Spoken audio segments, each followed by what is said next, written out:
We now present For the Record. Just ahead, Catholics across Dane County in southern Wisconsin are in for big changes to their parish.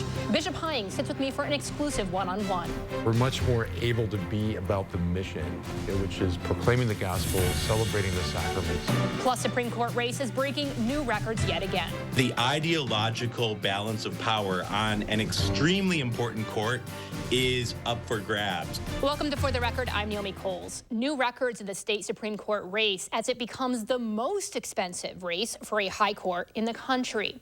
Candidates Janet Protasiewicz and Dan Kelly have agreed to just one debate this cycle, a point seized on by Kelly's backers who have made him available for more. Now I'm joined by UW La Crosse political science professor Anthony Chergosky to discuss. Good morning.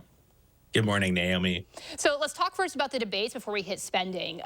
This is really becoming a trend, is it not, on both parties to start limiting their participation in debates? This is not a conservative or liberal thing. Am I correct there?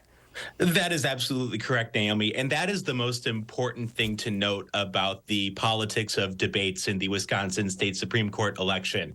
This is not an isolated situation. This is part of a broader trend of the decline of debates in American politics. It used to be the case that voters could just assume that there would be debates in high-profile campaigns. They can no longer make that assumption. In the 2022 midterm election cycle, debates were on a major decline. And so I think that trend may continue, and until something happens to reverse that trend and increase debates, I think we'll continue to see a decline and more reluctance on the part of candidates to take part in debates. What do you think that something could be that would reverse it? I think more pressure from voters, Naomi. If voters want debates, then the debates will happen. If voters punish candidates who do not participate in debates, then debates will happen. Until the voters speak up, I do think the decline will continue. And I think that awareness is just key, that voters are aware that debates are on the decline and that there's no guarantee debates will continue into the future. I mean, is part of this almost based on these larger trends, right? Where it's so much easier now with social media, with TikTok and Instagram and, you know, more personal methods to get a very crafted, very intentional message out there with, and just completely sideskip, you know, traditional TV, traditional forums, in terms of actually having to deal with questions from journalists instead of just talking directly to voters with a message crafted for them. So what are the larger trends that might be impacting that as well? Oh, certainly everything you mentioned, the ability to craft a highly intentional message, Naomi. It's a low-risk thing to do a social media post, to do a 30-second ad. There's a heck of a lot more risk involved when you're in an unscripted debate. And Naomi, that's why Dan Kelly likely has put himself out there for many debates, while Janet Protasiewicz has been more reluctant to participate in debates. Simply put, Janet Protasiewicz seems to be a bit of a favorite here, certainly in terms of the spending on the campaign, while Dan Kelly may be more inclined to take some risks. And debates are a risk-reward situation. They can be high risk and high reward, and candidates definitely take that into account when they decide if they want to participate. Way to bring mathematics into politics, Anthony. Let's pivot now to something a little bit more math-oriented as well. Money. Put into perspective for me just how big the money is that's going into this race, the new records that we're seeing.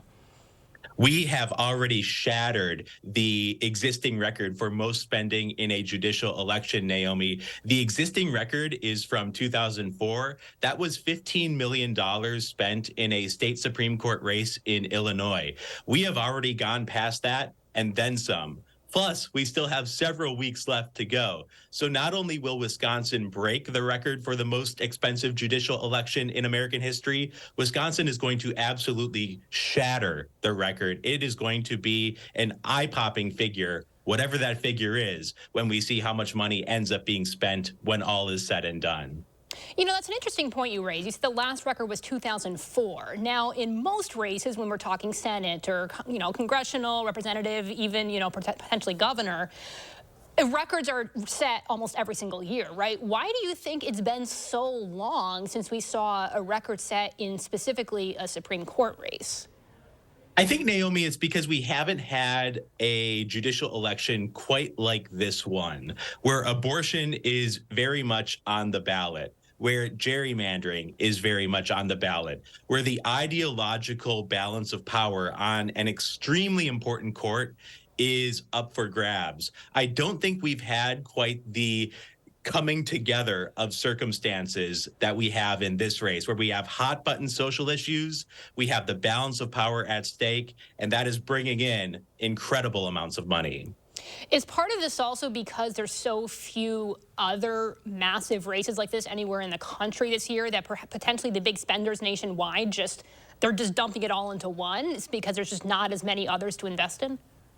That's a big part of it. We know in these elections, these odd numbered year elections like 2023, that there aren't many elections on the ballot. And so when donors are looking for where to spend their money, they might be attracted to a race like this, especially because so much is at stake. And Wisconsin just always seems to be the center of the political universe. So I'm not surprised that money is flowing from outside of Wisconsin into Wisconsin to try to influence the voters in this campaign.